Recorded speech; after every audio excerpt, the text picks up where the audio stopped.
Bonjour. Le récit, le roman, la poésie, la nouvelle, tous ces genres littéraires interviennent dans la géographie des imaginaires pour projeter la réalité. Cela dit, à quel point peut-on parler d'interférence entre ces genres littéraires et la traduction? Arrive-t-on souvent à transmettre l'âme d'un texte qui n'est pas le nôtre vers le lecteur?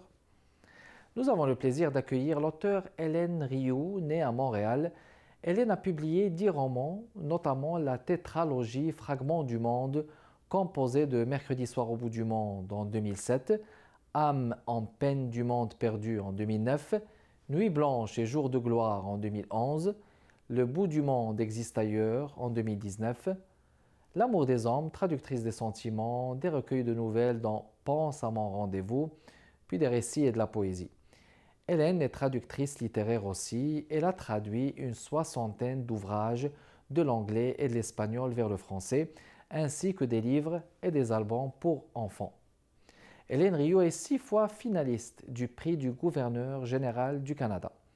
Elle a reçu le prix France-Québec et le prix Ringuet de l'Académie des lettres de Québec pour Mercredi soir au bout du monde. Elle a reçu le grand prix littéraire du Journal de Montréal et le prix de la Société des écrivains canadiens pour Chambre avec baignoire. Elle a reçu le prix QSPELL de la traduction pour Self Diane Martel. Elle est membre du collectif de la rédaction de la revue XYZ. Elle a également tenu une chronique sur la traduction littéraire dans la revue Lettres québécoises de 1999 à 2018. Ses romans sont traduits en anglais, en espagnol et en bulgare. Ici Kamal Benkiran, bienvenue chez Art et Lettres. Hélène, bonjour. Bonjour. Alors, très heureux de vous accueillir à l'émission Art et Lettres. Hélène Rioux, d'accueillir l'auteur et poète que vous êtes prolifique et plusieurs fois primé, tout en parcourant vos œuvres. À travers quelques-uns de vos livres, j'ai remarqué aussi que votre fascination pour l'histoire, justement. C'est quoi le secret de cette fascination? En fait, peut-être que je pense que j'aurais peut-être aimé aussi être historienne. J'ai toujours aimé l'histoire. Puis, ce que j'aime, c'est aussi les différents visages de la même histoire. Comme, je ne sais pas si on cherche l'histoire de... Bon, je sais que dans mon dernier livre, je parle beaucoup de Mayerling, ça revient souvent, où on dit « Ah oui, il est arrivé telle chose, c'est un suicide, c'est un double suicide, c'est un assassinat, c'est ci, c'est ça. » Ça dépend de l'historien qui la raconte. Alors ça me fascine que l'histoire ne soit pas une science exacte. Puis qu'à chaque fois, on cherche la vérité, puis on ne la trouve jamais. En fait, est-ce qu'elle existe? Elle existe, oui, mais elle est évanescente, elle est multiple, elle dépend toujours du regard de celui qui... elle dépend de celui qui la raconte, en fait. Qui la raconte, justement, oui. En fait, l'histoire avec H majuscule, c'est comme une suite d'histoires avec des H minuscules. Et puis, vous êtes venu justement à l'écriture par le biais de l'autofiction, justement. Est-ce par le roman, justement? Mais disons que j'ai commencé par la poésie quand j'étais très jeune. J'ai commencé très jeune à écrire. Je pense que j'avais 5-6 ans quand j'ai écrit mes premiers poèmes, mes premiers contes. Et puis, après, j'ai écrit de la poésie. Mes 2 premiers livres, c'est des livres de poésie. C'est le 3e qui est de l'autofiction, qu'on appelait un récit, en fait. Un récit, d'accord. Qui est écrit au jeu. Donc là, il y en a eu 3 en première personne du singulier, oui. Oui. Où je gardais mon nom, mais en fait, en même temps, c'était de l'autofiction, c'était pas tout vrai, c'était romancé. Puis après ça, j'ai écrit un roman, puis après des nouvelles, et puis bon, je suis passée de un à l'autre. Oui, c'est-à-dire, j'ai créé un personnage qui s'appelle Éléonore, qui revient dans plusieurs de mes livres. Je l'avais d'abord créé dans une nouvelle, puis après, bon, dans plusieurs livres, est revenu. C'est un personnage de traductrice, comme moi. Oui. Et puis, mais c'est pas moi. D'accord, donc c'est imagé, c'est imaginé. En fait, c'est une sorte de moi rêvé. Rêvé, voilà, exactement. On va rappeler, si vous le permettez, les livres, les romans que vous avez écrits. Vous avez commencé par la poésie, comme vous venez de le dire. Suite pour un visage, c'était le premier recueil. Oui. Suite pour un visage en 1970, c'est Finitude Oui, en en 72. 1972. Puis vous avez publié des poésies, des nouvelles, des récits, des romans. On va les citer si vous le permettez. On va les énumérer. Donc il y a des nouvelles. L'Homme de Hong Kong en 1986, je pense. Oui, je pense. En 1986. Puis les Miroirs d'Éléonore Oui. en 90. Et puis il y avait Chambre avec Baignoire en 92. Oui. Ça, c'est Et- toujours avec le personnage d'Éléonore. D'Éléonore Ouais. qui revient. Ouais. Puis Traductrice des sentiments en 1995. Ouais. Le Cimetière des éléphants en 1998. Et Dialogue intime en 2002. Mercredi soir au bout du monde. Je pense que j'en ai une pile ici. Mercredi soir au bout du monde en 2007. Pense à mon rendez-vous qui est un recueil de nouvelles Ouais. en 2008. Âme en peine au paradis perdu en 2009, Nuit blanche et jour de gloire, Solstice d'été, Fragment du monde 3. On va rappeler que c'est 4 fragments. Hein, Ouais. donc il Ça, a... c'est en fait, Fragment du monde se passe à l'intérieur d'une année. Mhm, Le premier, bon, on commence au solstice d'hiver, d'accord. puis après, bon, équinoxe de printemps, solstice d'été. Donc, on a toujours les mêmes personnages, Mhm. ici et là dans le monde, Mhm, qui sont liés par quelque chose d'indéfinissable. C'est des personnages qui ne se connaissent pas, mais on les trouve au même moment, oui. ou à Mexico, ou à Paris, à Dans une ville Montréal, quelque part. Mhm. bon, ici et là. Soit ils sont en train d'écouter le même film Mhm, dans différentes langues, soit ils chantent la même chanson, Oui. soit ils ont le même nom. Oui. Donc, ils sont liés par quelque chose. Oui. Puis, je voulais les voir comme ça à l'intérieur d'une année, dans un moment précis. Et déplacé dans des lieux Oui. magnifiques. Ouais. Et puis là, je suis arrivé à L'amour des hommes. Je pense que je l'ai ici. Je vous présente, mesdames et messieurs, un des livres de Hélène Riou, L'amour des hommes. Ça, c'était en 2015. Ouais. Et puis, il y a finalement celui-là dont on va parler un peu plus. C'est Le dernier. Le bout du monde existe ailleurs, de son auteur, Hélène Riou, publié chez Léméac. Justement, ce passage de la poésie au récit, hein, à la nouvelle, au roman, est-ce que c'est voulu? Est-ce que c'est quelque chose que vous avez toujours voulu faire? Ou bien c'est une question de polyvalence chez vous? Oui, je dirais que c'est une question de polyvalence. J'ai commencé par la poésie parce qu'on commence souvent par la poésie, Oui. je pense, quand on est jeune. Puis Il y en a qui continuent à écrire de la poésie. Je continue à en écrire, mais j'en publie plus. En fait, la Donc, poésie que j'écris, je moins la que garde ça. pour moi. est-ce que c'était un choix, donc, finalement, qui s'est arrêté au roman, justement? Après, disons que ma poésie, disons comme finitude, c'était un peu de la poésie en prose. Puis après, je suis passée à la prose. Mais pour moi, la prose est poétique aussi. La prose, parce que qu'est-ce que c'est la poésie, finalement? C'est une musique, Oui. c'est des images. Puis j'essaie de Sentimentalité, conserver ça oui, dans, oui. dans mes livres, qu'il y a toujours des images, qu'il y a un rythme, qu'il y a une musique. Donc, c'est une prose poétique. Et puis, quand vous dites on commence par la poésie pour arriver peut-être au roman, parce que dans le roman, on trouve poésie, on trouve un peu de tout ça. On va faire une pause, Hélène, et on vous revient dans les prochaines minutes.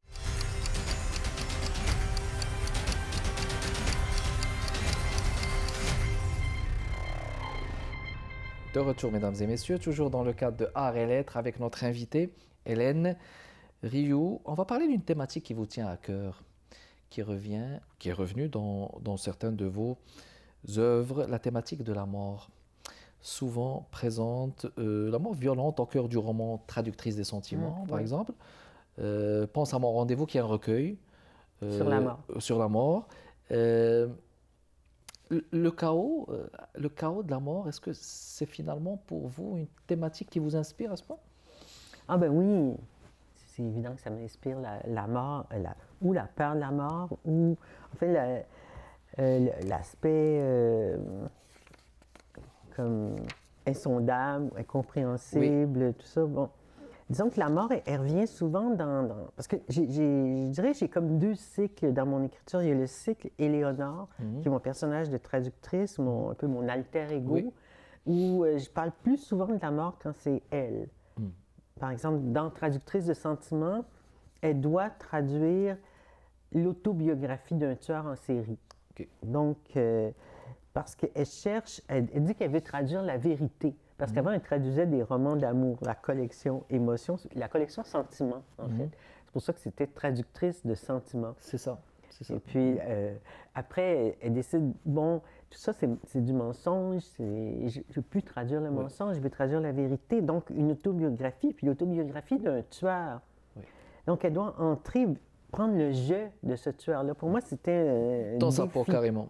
Oui, c'était un grand défi pour moi d'écrire ce livre-là. J'avais décidé de l'écrire et je n'arrivais pas à l'écrire. C'était un livre très, très difficile à écrire. Et puis après, dans L'amour des hommes, bon, bien là, évidemment, il y a l'amour, parce que l'amour ici est un thème récurrent. Qui revient, qui est très vif, oui. Et puis là, c'est encore Éléonore qui se retrouve en Corse avec un ancien amant qui l'invite en Corse. Elle pense, bon, on va faire un voyage en Corse. Et finalement, c'est parce que lui sait qu'il va mourir. Puis il ne veut pas être seul. Donc là, elle l'accompagne. Donc, elle l'accompagne jusqu'à la fin dans la mort. Oui. Donc voilà, ça c'est l'amour des hommes, c'est jusqu'où va son amour, en fait. Qui peut aller jusqu'à... C'est existentiel aussi comme question, qui est inévitable pour le commun des mortels. Tout le monde se pose cette question. Puis, bon... Pourquoi, comment, oui, tout ça. Donc lui, ce personnage de Clément s'interroge, il écrit son journal pendant ces 3 mois qu'elle passe avec lui. À s'interroger aussi sur sa vie, sur ce qu'a été sa vie, parce que c'est un homme qui aimait les femmes. Donc, c'est l'amour des hommes, et lui, c'était... L'amour est présent, alors. Oui. Parfait. Puis, bon, j'ai remarqué aussi, dans certains de vos livres, la dimension sexuelle, la dimension peut-être érotique, on va dire beaucoup plus, parfois présente de manière très, je veux dire, assez dur. Par exemple, dans vos livres comme Les Miroirs d'Éléonore, Chambre avec baignoire, et dans la traductrice des sentiments, justement, cette allusion à ce qui est érotique, c'est pour décrire vraiment la réalité, ou bien c'est pour aller direct, pour choquer le lecteur qui vous lit? Oh non, c'était jamais pour choquer. C'était... En fait, ça se retrouve dans le cycle d'Éléonore, ça c'est vrai. Parce que dans mon cycle Fragments du monde, pour ainsi dire, il n'y en a pas. En fait, je ne sais pas pourquoi. Ça venait comme ça. Ça vient, oui. On dirait que quand j'écris, c'est pas moi qui décide ce que je vais écrire. Ça se décide. Vous êtes à l'instant, donc... Ouais. Puis on dirait que c'est pour ça que mes livres sont toujours écrits au présent. Au présent, voilà. Et puis... À l'instant même. Tout d'un coup, c'est ça qui sort de moi. Puis j'ai pas décidé, je fais jamais de plan. Il n'y a pas de plan, donc vous laissez couler la plume à l'instant même, au fur et à mesure. Un volet que j'aimerais aborder avec vous, Hélène Rioux, la traduction. Oui. La traduction, vous avez tenu une chronique dans Lettres québécoises depuis plusieurs années. Hein? Oui, au moins une dizaine d'années. Au moins une dizaine d'années. Est-ce que cela a eu un impact sur votre création, le fait de traduire souvent? Non, en fait, parce que j'ai toujours exercé les deux, écrire et traduire. Et traduire, c'est ça? Oui, ça fait très longtemps que je traduis. J'ai traduit, je ne sais plus combien de livres. Oui. Puis vous avez traduit, j'ai vu, vers le français, le bulgare aussi, le russe? Non, j'avais appris le russe. Oui. Je l'ai oublié. Oh, d'accord. Mais c'est Traductrice de sentiments qui a été traduit en bulgare. D'accord. Traductrice des sentiments qui a été traduit en bulgare. Très bien. Parfait. Donc, comme ça, je suis allé en Bulgarie grâce à cette traduction. Grâce à cette traduction, vous avez... Et puis, j'ai traduit de l'espagnol, quelques livres, très peu, mais surtout de l'anglais. Oui. Vers le français. De l'anglais vers le français. Oui. C'est une passion pour moi, la traduction. Autant, je trouve que... De toute façon, je trouve que déjà écrire, c'est traduire. Oui. On se traduit soi-même par l'écriture. Oui. Alors évidemment, si je me traduis en français, moi-même, je traduis mes émotions, je traduis ce que je suis, mon identité en français, pour que d'autres gens me comprennent, les gens qui ne parlent pas français, il faut que j'ai des traducteurs. Et puis moi, même chose, il faut que je puisse traduire des auteurs qui écrivent dans leur langue. Puis bon, alors là, pour moi, il faut entrer dans dans l'auteur. Il faut devenir cet auteur-là. Exactement. Et puis ça, c'est passionnant. C'est C'est très comme passionnant. jouer des rôles. C'est pas simple. Ah non, non, il n'y a rien de simple dans la hyper simple. traduction. Non. Ça, c'est une passion exigeant, pour moi, oui. la traduction. Puis, vous avez traduit aussi de nombreux textes pour enfants, Ah oui, mais en parcourant énormément. vos œuvres, il n'y a pas de roman jeunesse dans votre œuvre, Hélène. Non. Pour quelle raison? Est-ce qu'il y a une raison? Il n'y a pas de raison. C'est comme je dis, moi, je décide jamais ce que je vais écrire. Je m'installe, j'écris, ça sort de moi, c'est comme ça. Et puis la traduction, on m'a proposé de traduire des livres. J'ai des enfants, maintenant j'ai des petits-enfants aussi. Et j'ai toujours adoré raconter des histoires aux enfants. D'accord. Et j'ai toujours été une raconteuse. Donc, en fait, j'en inventais pour mes enfants. Je leur racontais des histoires, j'inventais toutes sortes d'histoires, mais j'ai jamais pensé à les écrire. Donc, l'oralité, là, déjà le fait de raconter aussi, c'est pas rien, là, c'est... Ouais. Puis bon, quand on m'a proposé de traduire pour les enfants, Oui. là, c'est un plaisir pour moi. Parfait. Ça, c'est comme un bonbon qu'on m'offre, de traduire pour les enfants. Excellent. On va faire une pause et on vous revient dans les prochaines minutes, mesdames et messieurs.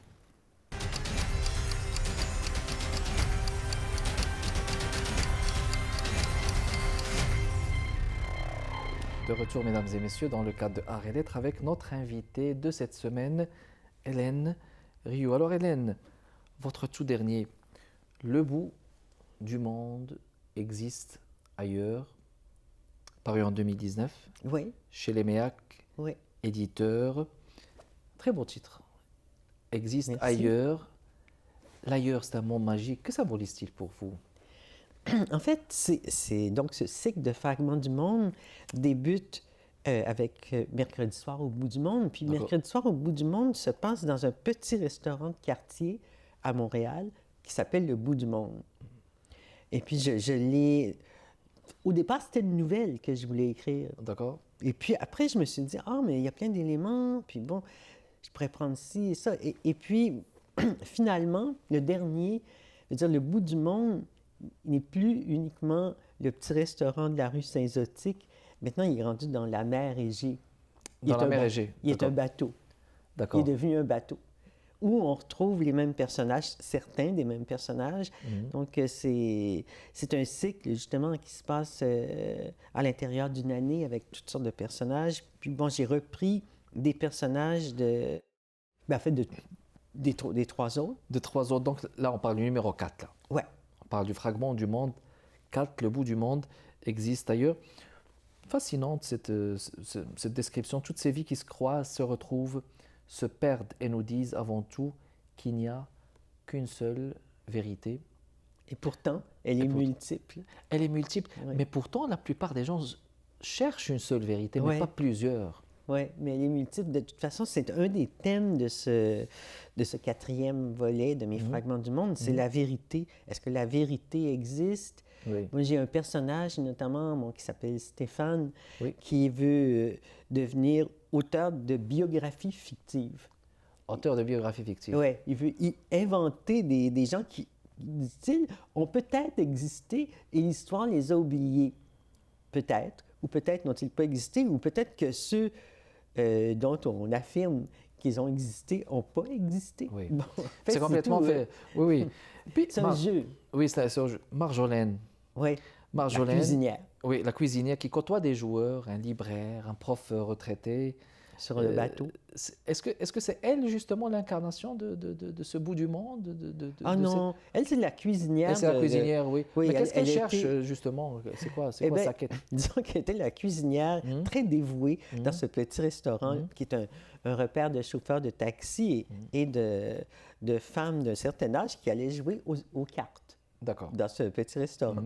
Et puis là, le restaurant, dans le troisième volet, le restaurant a été vendu. Ben, il s'est renippé, il est devenu un truc très bourgeois, et puis où on sert des trucs dans des verrines. Alors, fini la poutine et le pâté chinois, c'est fini. Tout est raffiné. Oui. Donc, cette malheureuse cuisinière, eh bien, se retrouve au chômage. Tout d'un coup. Eh bien oui. Et puis, bon, le patron, qui est quand même, malgré tout, sympathique, a quand même de la compassion, il lui donne un chèque pour compenser. Oui. Et puis, elle se dit, bon, puisque c'est comme ça, elle voit une annonce dans le journal qu'un bateau, le bout du monde, quitte Venise Oui. Et puis là, il pense à cette chanson que c'est triste Que c'est Venise. de Charles Aznavour. Oui, ou bon, que c'est triste Venise parce qu'elle a beaucoup pleuré quand elle s'est fait jeter dehors comme ça. Oui. Alors elle dit, bon, le bout du monde existe ailleurs et là, c'est là que je vais. Alors elle décide de, bon, de prendre... Avec cette phrase, le bout du monde existe ailleurs, Oui. puis elle prend son sac à dos et puis Ben, pas s'en son va. sac à dos, prend sa valise. Sa et, valise, tu sais, hein, ben, elle carrément. laisse son mari, ses enfants, Oui. puis elle dit, moi, je m'en vais en croisière au Une bout du quête. monde. Oui. Et puis voilà. Et puis Ça, voilà. c'est ça. Me permettez-vous de mettre nos téléspectatrices et téléspectateurs au parfum Ah, hein? de ce roman Le bout du monde existe ailleurs? La première page, mesdames et messieurs.